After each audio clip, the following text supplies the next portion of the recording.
Hello students, मैं अंजलि पयाल स्वागत करती हूँ आपका आईसीटी वर्चुअल क्लास में। कैसे हैं आप सब लोग? उम्मीद करती हूँ आप सब लोग अच्छे होंगे और अपनी लाइफ में कुछ बहुत बेहतर कर रहे होंगे। आज हम बात कर रहे हैं क्लास 8 की साइंस की, और जिसमें हम चैप्टर पढ़ रहे हैं कोल एंड पेट्रोलियम। अपने लास्ट सेशन में हमने बहुत सारी चीजें पढ़ ली थी। एक बार क्विक रिवीजन करते हुए आगे इस चैप्टर को स्टार्ट करते हैं, ठीक है? तो हमने क्या पढ़ा कोल एंड पेट्रोलियम में? सबसे पहले बात की रिसोर्स की, यानी संसाधन की। संसाधन क्या होते हैं? हमने पढ़ा कि जितनी भी वस्तुएं हमारी आवश्यकता की पूर्ति करेंगी वो सारी वस्तुएं किसमें आएंगी? रिसोर्सेज यानी संसाधनों में आएंगी। एक छोटे से पेन से लेकर, जहां हम कहते हैं कि हमें लिखने के लिए पेन की आवश्यकता है, तो वो आवश्यकता, हमने लिखने की आवश्यकता की बात की, वो पूर्ति कर रही है पेन। तो पेन वहां पर क्या हो गया? हमारे लिए संसाधन हो गया। हमें प्यास लगती है, ठीक है, हमारी जरूरत है पानी, पानी को हम पीते हैं और वो हमारी आवश्यकता की पूर्ति कर रहा है, तो वो पानी क्या हो गया? हमारे लिए संसाधन हो गया। हमें भूख लगती है, भूख लगने पर हम खाना खा रहे हैं, वो खाना क्या हो गया?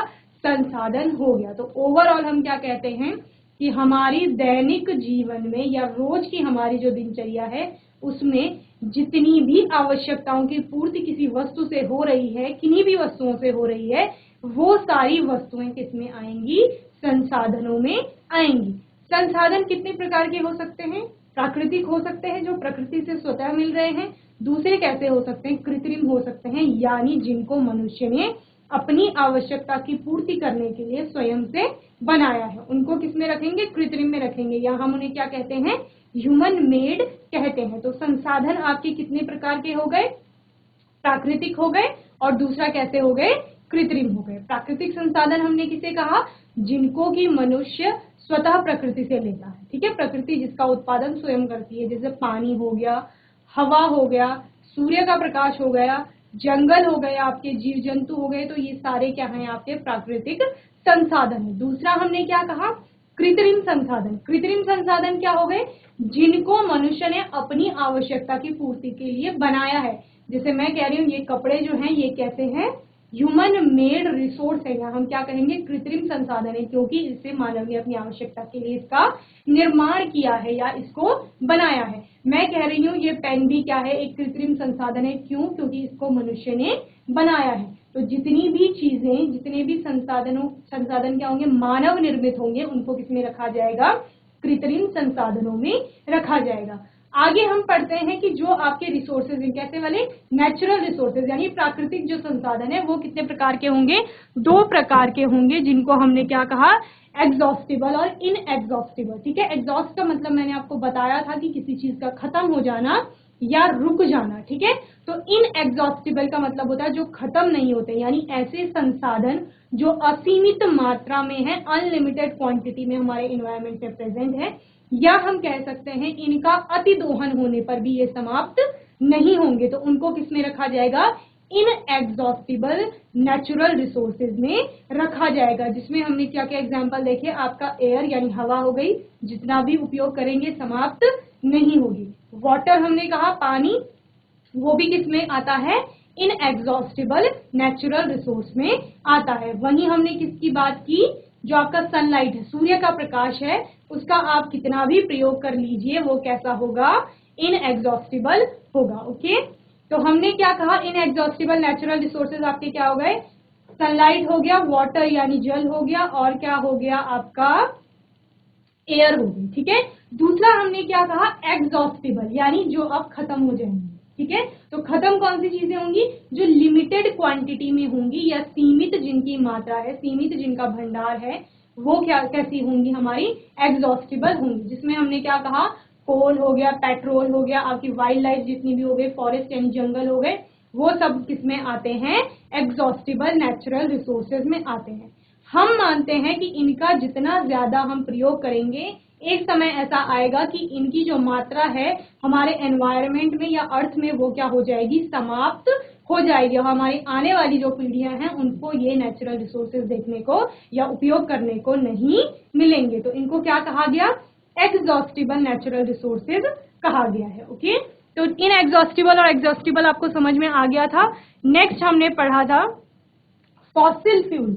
हमने पढ़ा कि कुछ जितने भी आपका बायोमास है, बायोमास का क्या हो रहा है, अपघटन हो रहा है धीरे धीरे। हमने कहा कि किन्हीं भी प्राकृतिक आपदाओं के कारण, कि प्राकृतिक प्रक्रियाओं के कारण क्या हो रहा है, बायोमास आपका मिट्टी की सतह के नीचे दब रहा है और उसके ऊपर एक एक करके परतें चढ़ती चली जा रही हैं मिट्टी की और पानी की, और धीरे धीरे क्या हो रहा है, जो नीचे चीजें थी दबी हुई, बायोमास जो था वो अपघटित होना स्टार्ट हो रहा है या डिकम्पोज हो रहा है। एक टाइम ऐसा आया कि ऑक्सीजन की सप्लाई रुक जाती है वहां, और क्या हो जाता है, जो अपघटन की प्रक्रिया है वो रुक जाती है। और अपघटन की प्रक्रिया रुकने का कारण क्या है कि जो मिट्टी के लेयर वहां पे चढ़ गई है उस बायोमास के ऊपर, तो उसको जगह नहीं मिल पा रही है ना एयर को पास होने के लिए, या जो हम कह रहे हैं कि ऑक्सीजन को पास होने के लिए, तो अपघटन रुक गया। तो जो चीजें अब डेड रिमेन्स रह गए हैं, ठीक है, जो आपका क्या था, अवशेष रह गए हैं आपके वहां पर,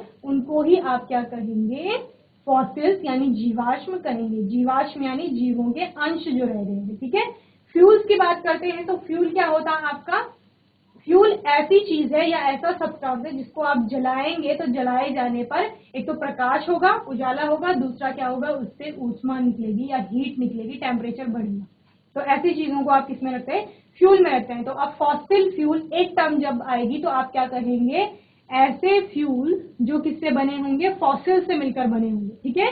फॉसिल क्या हो गए आपके, जो जीवों के अंश थे, ठीक है, तो उन्हीं को क्या कहा जाएगा, फॉसिल फ्यूल कहा जाएगा। Fossil fuel are the fuels, ईंधन ही है ये एक प्रकार के, formed by natural processes such as decomposition. Decomposition हो रहा था सारे बायोमास का, एंड उसके बाद क्या हो रहा था, डिकम्पोजिशन के बाद वो धीरे धीरे फ्यूल्स में कन्वर्ट होना स्टार्ट कर रहे थे। तो ये हमारा क्या हो गया, फॉसिल फ्यूल हो गया। इसके टाइप हमने देखे थे, कोल को आप इसमें रखते हैं, पेट्रोलियम को रखते हैं, और साथ ही किसको रखते हैं, नेचुरल गैस को किसमें रखते हैं, फॉसिल फ्यूल के अंतर्गत रखा जाता है, ठीक है। हमने पढ़ा था कि फॉसिल फ्यूल कैसी होती है, नॉन रिन्यूएबल होती है, या आप क्या कह सकते हैं, अनवीकरण या गैर नवीकरण होती है, ठीक है। यानी आप इनको पुनः प्राप्त नहीं कर सकते हैं। पुनः प्राप्त कैसे नहीं कर सकते, एक बहुत कम समय अंतराल में इनको दोबारा प्राप्त नहीं किया जा सकता है। इनको प्राप्त करने के लिए या इनको दोबारा बनाने के लिए आपको बहुत ज्यादा समय की आवश्यकता होती है, जो कितना होता है, लगभग 300 से 350 मिलियन ईयर्स होते हैं, ठीक है। इतने लाख सालों में, 300 से 350 लाख साल आप कह रहे हैं, इतने साल लगेंगे किसी फॉसिल फ्यूल को बनाने में, जो कि बहुत बड़ा पीरियड होता है, या हम कहेंगे कि एक ह्यूमन एज में इसको बना पाना मुश्किल है। इसीलिए हम इसको क्या कह रहे हैं, non renewable source of energy कह रहे हैं। दूसरा हम कह सकते हैं इसका ऑल्टरनेट ढूंढा जा सकता है, लेकिन इसके जैसा बेस्ट हम नहीं ढूंढ पाएंगे, इसीलिए भी ये क्या है, नॉन रिन्यूएबल होगा, okay. With the increased demand of the production of various energies, fossil fuel energy is declining, ठीक है। इसकी जो डिमांड है वो बढ़ रही है, क्यों, एक तो पॉपुलेशन बढ़ रही है, दूसरा क्या हो रहा है, पॉपुलेशन बढ़ने के साथ साथ क्या होगा, डिमांड बढ़ेगी। जब डिमांड बढ़ रही है तो उससे क्या हो रहा है, हम कह रहे हैं कि फॉसिल फ्यूल को सेव करना है, बचाना है, कंजर्व करना है। क्यों, क्योंकि लिमिटेड क्वांटिटी है ना उनकी। एग्जॉस्टिबल में हमने पढ़ा कोल और पेट्रोलियम को, एग्जॉस्टिबल है, लिमिटेड क्वांटिटी है, सीमित मात्रा है, ठीक है। लिमिटेड क्वांटिटी से समझिए, आपके पास 5 लीटर कोई लिक्विड है, ठीक है, हम फ्यूल कह रहे हैं 5 लीटर है, और आपको ये कई वर्षों तक चलाना है, क्योंकि आपको पता है कि दोबारा 5 लीटर आपको पता नहीं कब मिलेगा, ठीक है। तो आप कम कम यूज करेंगे इस 5 लीटर का, ठीक है, कि ये जल्दी समाप्त ना हो। तो एग्जॉस्टिबल नेचुरल रिसोर्सेज आपके ऐसे ही हैं, हमारे पास क्वांटिटी उनकी सीमित है, लिमिटेड है, तो हमको उनको बचा बचा कर यूज करना है, या बहुत कम उनका उपयोग करना है, ठीक है। तो फॉसिल फ्यूल क्या है, बेस्ट रिसोर्स है एनर्जी का, या हम कह सकते हैं कि बहुत अच्छा संसाधन है फॉसिल फ्यूल। तो क्योंकि इसकी डिमांड बढ़ रही है तो हमें इसको क्या करना है, कंजर्व करना है या बचाना है, ठीक है। It is difficult to replace them, और दूसरा क्या है, इनको रिप्लेस करना डिफिकल्ट है। That is why they are known as non renewable source of energy, okay. इसीलिए इनको क्या कहा जा रहा है, नॉन रिन्यूएबल कहा जा रहा है, या गैर नवीकरण आप जिसे कहते हैं, ओके। तो फॉसिल फ्यूल क्या हो गए आपके, नॉन रिन्यूएबल हो गए। नेक्स्ट हमने क्या पढ़ा, एडवांटेजेस क्या क्या है फॉसिल फ्यूल के, एक चीप होता है, यहाँ या हम कह सकते हैं कि सस्ते ये होते हैं, दूसरा इनका जो ट्रांसपोर्टेशन है वो इजी होता है, इनको एक जगह से दूसरी जगह का ले जाना है तो इजीली आप पाइपलाइंस के थ्रू इनको ले जा सकते हैं। They have become safer over time, इतने लंबे टाइम से हम इनको यूज कर रहे हैं तो ये कैसे हैं, एक सेफ ऑप्शन की तरह हम इनको उपयोग करते हैं। Despite being a finite source it is available in plenty, हम कह रहे हैं कि ये लिमिटेड क्वांटिटी में है, फिर भी हम इतना उपयोग इनका कर रहे हैं तब भी इनका की बहुत ज्यादा मात्रा अर्थ पर है, सीमित है लेकिन वो भी काफी है, ठीक है।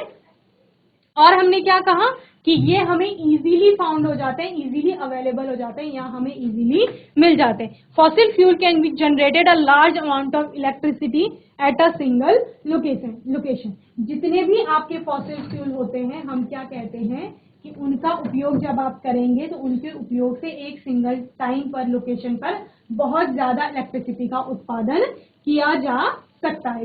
तो ये हमारे एडवांटेजेस हो गए किसके, फॉसिल फ्यूल के। नेक्स्ट हम देखते हैं डिसएडवांटेजेस क्या क्या हैं।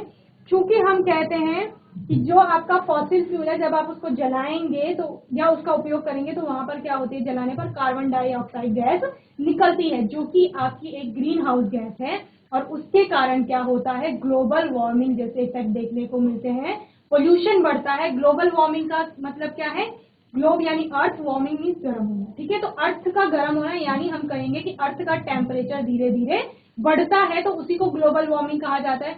तो हमने क्या कहा, फॉसिल फ्यूल को जलाएंगे कार्बन डाइऑक्साइड गैस निकलेगी जो पोल्यूशन यानी प्रदूषण का एक कारण है, प्रदूषण बढ़ेगा, ग्लोबल वार्मिंग होगी यानी अर्थ की का जो टेम्परेचर है वो बढ़ेगा।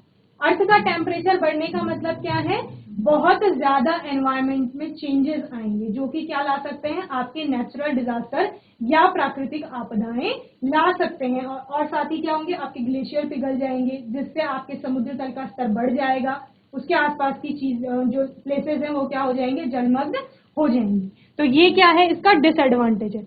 दे आर नॉन रिन्यूएबल, क्या कह रहे हैं हम, नॉन रिन्यूएबल है यानी गैर नवीकरण है। उससे क्या हो रहा है कि अगर आप इनका एक बार उपयोग कर लेंगे तो दोबारा प्राप्त करने में आपको बहुत ज्यादा जो है वो क्या करनी पड़ेगी, प्रतीक्षा करनी पड़ेगी, या वो जो पीरियड है वो बहुत लंबा है इनको बनाने का या इनको प्राप्त करने का। या हम कह रहे हैं कि जो पेट्रोल हम आज यूज कर रहे हैं वो 300 या 350 मिलियन ईयर्स पहले, 300 या 350 लाख साल पहले क्या हुआ था, उस पेट्रोल के बनने की प्रक्रिया शुरू हो गई थी और उसका प्रयोग हम आज कर रहे हैं, ठीक है। जैसे आप मानते हैं कि डायनासोर का एज रहा होगा कभी, जब भी डायनासोर जैसे विशालकाय जीव जंतु पेड़ पौधे रहे होंगे, ठीक है। हमने देखा नहीं है, सिर्फ हम क्या करते हैं, उसकी कल्पना करते हैं कि ऐसा समय था एक, और उसके बाद क्या हुआ, पृथ्वी में अलग अलग तरह के परिवर्तन आए और उनका परिणाम क्या हुआ कि वो सारे जीव जंतु समाप्त हो गए एक समय के बाद। वही अर्थ की सरफेस के नीचे दब गए, उनके ही ऊपर मिट्टी की परतें चढ़ती चली गई और उसके बाद क्या हुआ, वही उन्हीं के अवशेष बने यानी वो फॉसिल्स में कन्वर्ट हुए और फॉसिल्स में कन्वर्ट होने के बाद वो फिर फ्यूल्स में कन्वर्ट हुए और उन्हीं का आज हम प्रयोग किसके रूप में करते हैं, कोल्स और पेट्रोलियम के रूप में करते हैं। ओके, तो हम क्या पढ़ रहे हैं कि नॉन रिन्यूएबल है, क्यों, क्योंकि इनको हम बहुत कम समय में वापस प्राप्त नहीं कर पाएंगे। Combustion of fossil fuel make the environment more acidic, जब आप इनका दहन करते हैं, किसका, जीवाश्म ईंधन के बारे में पढ़ रहे हैं हम, फॉसिल फ्यूल के बारे में, ठीक है। जब आप इनको जलाएंगे तो इनको जलाने पर क्या होगा आपका कि जो एनवायरमेंट है वो एसिडिक हो जाएगा और उसका परिणाम क्या होगा कि आपके अनप्रिडिक्टेबल चेंजेस आएंगे एनवायरमेंट में। जैसे आपने पढ़ा, आप देखते हैं अपने आसपास कि प्राकृतिक आपदाएं आ जाती हैं एकदम से, जिनको प्रिडिक्ट कर पाना थोड़ा मुश्किल हो जाता है, ठीक है। आपको मौसम विभाग जानकारी देता है कि बारिश आने वाली है, लेकिन कितनी मात्रा में आएगी ये उनको भी पता नहीं होता। तो बहुत ज्यादा हैवी रेनफॉल होना, किसी भी प्लेस में भूकंप का आना, जैसे बाढ़ का आना, ठीक है। तो ऐसे ही नेचुरल डिजास्टर होते हैं जो क्या होते हैं, अनप्रिडिक्टेबल होते हैं। तो ये भी किसका कारण है, जब फॉसिल फ्यूल को बहुत ज्यादा मात्रा में जलाया जाएगा तो उससे क्या होगा, आपका एनवायरमेंट जो है, वातावरण जो है, पर्यावरण जो है वो क्या हो जाएगा, एसिडिक हो जाएगा, जिससे अनप्रिडिक्टेबल नेचुरल डिजास्टर या एनवायरमेंट में चेंजेस हो सकते हैं। Okay, harvesting of fossil fuel, जब इनकी हार्वेस्टिंग की जाएगी या इनको निकाला जाएगा उस टाइम पे कुछ लोग इसके लिए कार्यरत होंगे। जैसे हम बोलेंगे ड्रिलिंग की जाएगी, माइनिंग की जाएगी, तो उसमें कुछ तो वर्कर्स होंगे जो काम करेंगे। तो माइनर्स जो होते हैं, ड्रिलर्स जो होते हैं, उनको बहुत ज्यादा बीमारियों से गुजरना पड़ता है। या जब वो कोल की जैसे ड्रिलिंग होगी, माइनिंग होगी, या फिर फॉसिल फ्यूल पेट्रोलियम की होगी, तो वहां पर ब्लैक लंग डिजीज जैसे उनको हो जाता है। ठीक है, तो ये भी इसका क्या है, डिसएडवांटेज है। ओके, तो हमने एडवांटेज और डिसएडवांटेजेस पढ़ लिए किसके, फॉसिल फ्यूल के। ओके, इसके बाद हमने पहला टाइप पढ़ा फॉसिल फ्यूल का, जो कि क्या था, कोल था। ओके, पहला प्रकार क्या है फॉसिल फ्यूल का, कोल। कोल के बारे में हम पढ़ते हैं। कोल क्या है, हार्ड है, ब्लैक है, कंबस्टिबल है, mineral that consist mainly of carbon. Okay, हमने क्या पढ़ा कि कोल आपका कैसा होता है, ब्लैक कलर का होता है, काले रंग का होता है, हार्ड होता है यानी कठोर होता है, कंबस्टिबल होगा क्योंकि फ्यूल है तो जलाए जाने पर जलेगा ऑब्वियसली। कार्बन है, कार्बन क्यों है, हमने आपने पढ़ा होगा अपनी जितनी भी पिछली क्लासेस हुई कि सारी जितनी भी चीजें होती है जो जलती है, जलने के बाद कुछ ना कुछ उनमें बचता है, वो सब क्या है, कार्बन है। तो यानी मेरी बॉडी, आपकी बॉडी, ये पेन हो गया, आपकी नोटबुक हो गई, चेयर टेबल, जितनी भी चीजें बनी हुई हैं वो सब क्या है, कार्बन से बनी हुई है। ठीक है, हमने क्या पढ़ा था कि फॉसिल फ्यूल किससे मिलकर बना हुआ है आपका, फॉसिल फ्यूल किससे मिलकर बना हुआ है, ये जीवों के अवशेष से मिलकर बना हुआ है। ठीक है, ऐसे विशालकाय जीव जंतु पेड़ पौधे रहे होंगे, तो ये भी किससे बने हुए हैं, कार्बन से बने हुए हैं ऑब्वियसली। फिर ये क्या हुआ, कुछ तो प्राकृतिक आपदा आई, पृथ्वी के नीचे दब गए, सतह के नीचे दब गए, ये यही पेड़ पौधे हैं जो यहाँ दब चुके हैं। ठीक है, तो ये कार्बन अब यहाँ आ गया। ठीक है, फिर इसके ऊपर मिट्टी के ऐसे परतें, पानी की, कीचड़ की, सब कुछ चढ़ती चली गई। एक टाइम ऐसा आया कि O2 की सप्लाई रुक गई, ऑक्सीजन की सप्लाई रुक गई, तो डिकम्पोजिशन रुक गया। डिकम्पोजिशन, अगर डिकम्पोज हो जाती चीजें पूरी तरीके से, हम कह रहे हैं कि ये अगर अपघटित हो जाती पूरी तरीके से, यानी समाप्त हो जाती, कुछ भी नहीं बचता, तो आप फॉसिल कह ही नहीं पाते। लेकिन अपघटन रुक गया, यानी अगर हम किसी प्राणी की बात करें कि प्राणी कोई दब गया था, सबसे पहले उसकी जो ऊपर की स्किन होगी वो डिकम्पोज होगी, वो समाप्त हुई, देन उसके जो इंटरनल ऑर्गन्स थे उसके अंदर, ठीक है, अंदर की जो ग्लैंड्स है या कुछ भी है, वो धीरे धीरे डिकम्पोज होना स्टार्ट होगी। ठीक है, वो डिकम्पोज हो गई, लास्ट में क्या बची, बोन्स, उसकी हड्डियां बची। ठीक है, हड्डियों ने डिकम्पोज होना स्टार्ट किया, और इस टाइम पर हम कहते हैं कि ऑक्सीजन की सप्लाई रुक गई, तो अब लास्ट में क्या बच गया, उस पूरे एनिमल का सिर्फ हड्डियां बच गई, बोन्स, जिनको आप क्या कहेंगे कि वो फॉसिल्स हैं या अवशेष। ठीक है, तो यहाँ फॉसिल्स बन गए आपके, तो उन फॉसिल्स में भी अब क्या रह गई, कार्बन रह गई, क्योंकि प्राणी में हमने क्या कहा, उस एनिमल में भी कार्बन रहा होगा।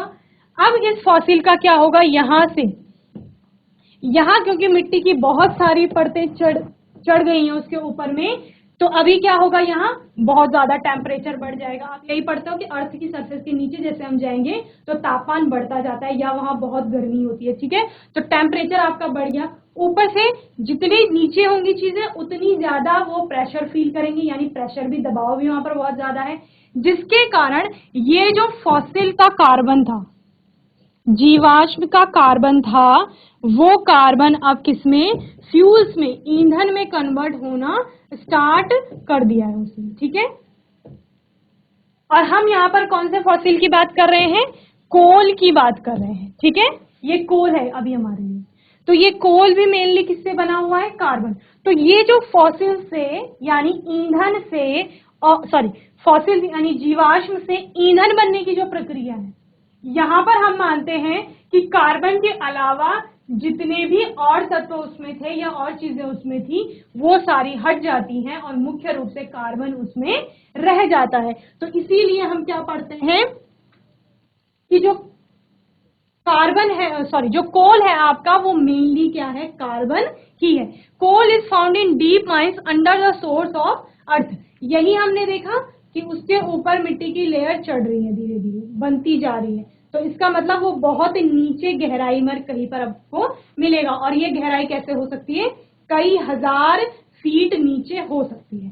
इन India coal is found mainly in Bihar, West Bengal and Madhya Pradesh. India में, भारत में आपको कहाँ कहाँ कोल देखने को मिलता है, बिहार में मिलेगा, पश्चिम बंगाल में मिलेगा और मध्य प्रदेश में मिलेगा। Coal is found in abundance in our country and it is most important source of energy. Coal को आप क्या पढ़ते हैं कि ये सबसे मुख्य सोर्स है किसका, एनर्जी का या ऊर्जा का, यानी कोल का बहुत ज्यादा उपयोग किया जाता है हमारी कंट्री में। तो आप कोल के बारे में इतना जल्दी से नोट कर लीजिए, फिर हम आगे पढ़ते हैं इसके बारे में। Okay,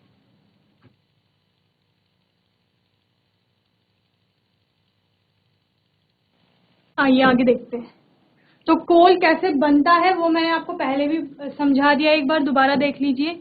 how coal was formed, हमने माना कि ऐसे कुछ हमारे पास प्लांट थे 300 या 350 लाख साल पहले हमारे पास ऐसे कुछ प्लांट रहे होंगे।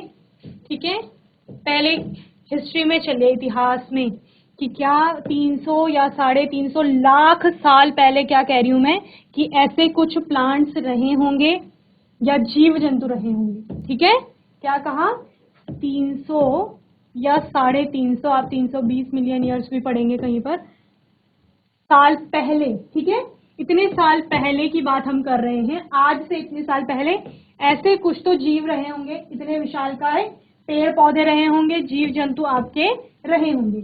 कोई तो प्राकृतिक आपदा आई, कुछ तो ऐसा हुआ जिसके कारण क्या होगी, ये सारी चीजें, ज्वालामुखी फटा होगा, भूकंप आया होगा, भूस्खलन आया होगा, बाढ़ आई होगी, ये चीजें पानी के अंदर डूब गई होंगी या फिर मिट्टी की सतह के नीचे डूब गई होंगी, और इनके ऊपर, यहाँ ये बायोमास आ गया हम मानते हैं, और इनके ऊपर ये ऐसे पानी की, मिट्टी की, कीचड़ की, डस्ट की, ये सारी लेयर चढ़, एक के ऊपर एक लेयर बनती चली गई। ठीक है, फिर हम क्या कह रहे हैं कि ये धीरे धीरे डिकम्पोज होना स्टार्ट करेंगे। ठीक है, समाप्त होना स्टार्ट करेंगे। जैसे हमने एनिमल का एग्जांपल लिया, पहले स्किन डिकम्पोज होगी, फिर क्या होगा, इंटरनल ऑर्गन्स जितने हैं वो डिकम्पोज होंगे, देन लास्ट में आपकी बोन भी डिकम्पोज होना स्टार्ट कर देंगे। ओके, वैसे ही हम पेड़ की बात करेंगे। सबसे पहले जो उसकी पत्तियां हैं वो क्या होंगी, सूखेंगी, सड़ेंगी, गलेंगी, जिसे आप डिकम्पोजिशन बोल रहे, डिकम्पोज होंगी।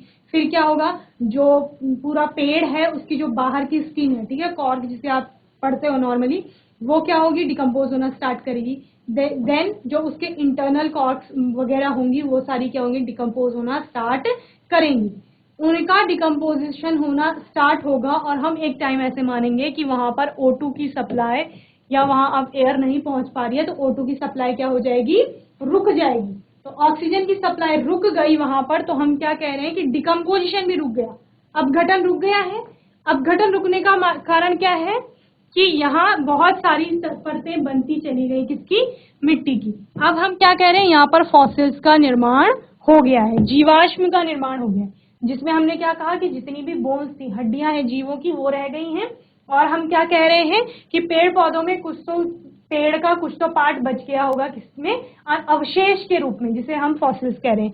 अब क्या होगा, यहाँ पर ये जीवाश्म, यहाँ पर जीवाश्म है, ये क्या करेंगे, बहुत ज्यादा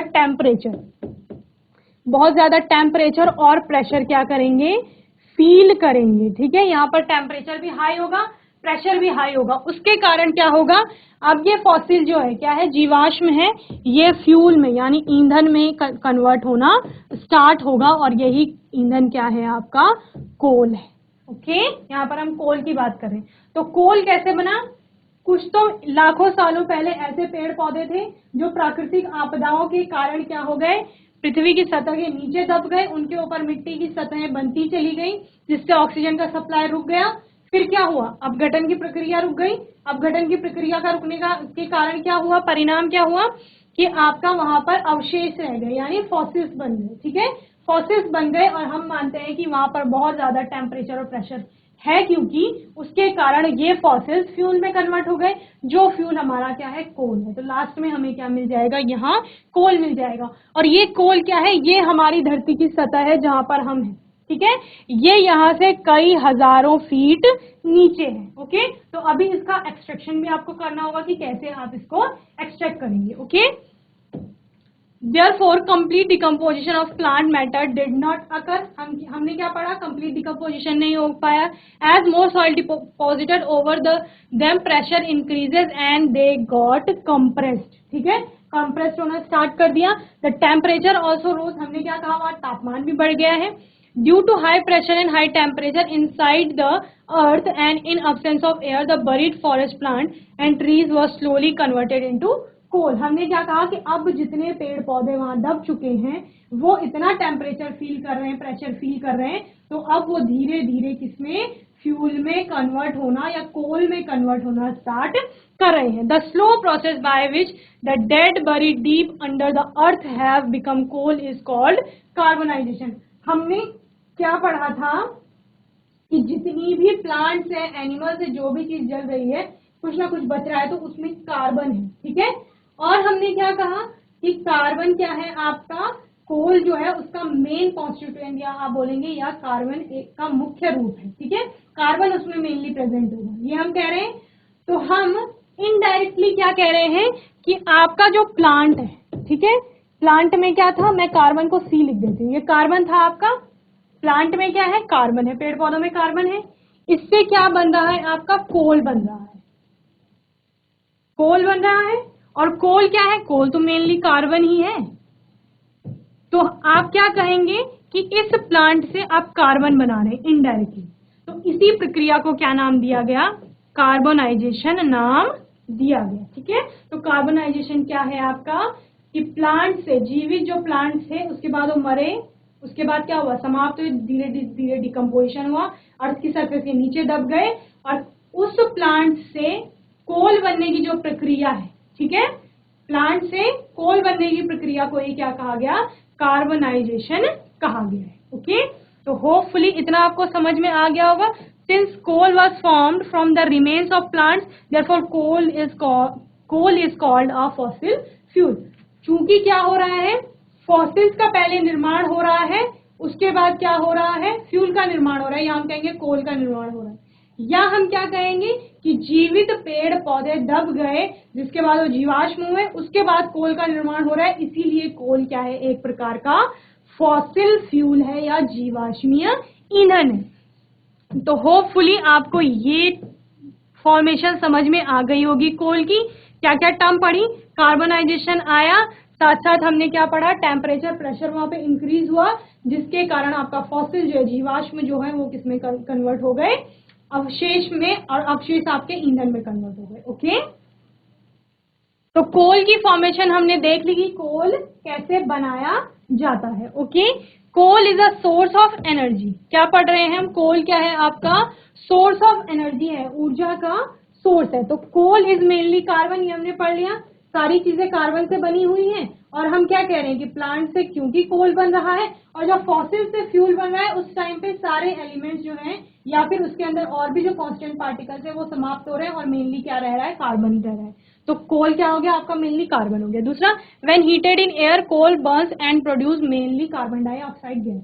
जब इसको जलाया जाएगा कोल को, तो सबसे ज्यादा मात्रा में क्या निकलेगी, कार्बन डाइऑक्साइड गैस निकलेगी। यही हम देख रहे थे जब हमने मेटल्स और नॉन मेटल भी पढ़े थे कि ऑक्सीजन की प्रेजेंस में रिएक्शन कराएंगे या ऑक्सीजन के साथ रिएक्ट कराएंगे तो उनके ऑक्साइड्स बनेंगे। तो कार्बन आपका नॉन मेटल हो गया, कार्बन की ऑक्सीजन से रिएक्शन कराएंगे तो कार्बन का ऑक्साइड बनेगा, that is carbon dioxide. Okay, coal को आप आगे तीन तरह से पढ़ेंगे, सॉलिड, लिक्विड और गैस में। सॉलिड में आपका कोक हो जाता है, लिक्विड में कोल तार हो जाता है, और गैस में क्या हो जाएगा, कोल गैस हो जाएगा। ओके,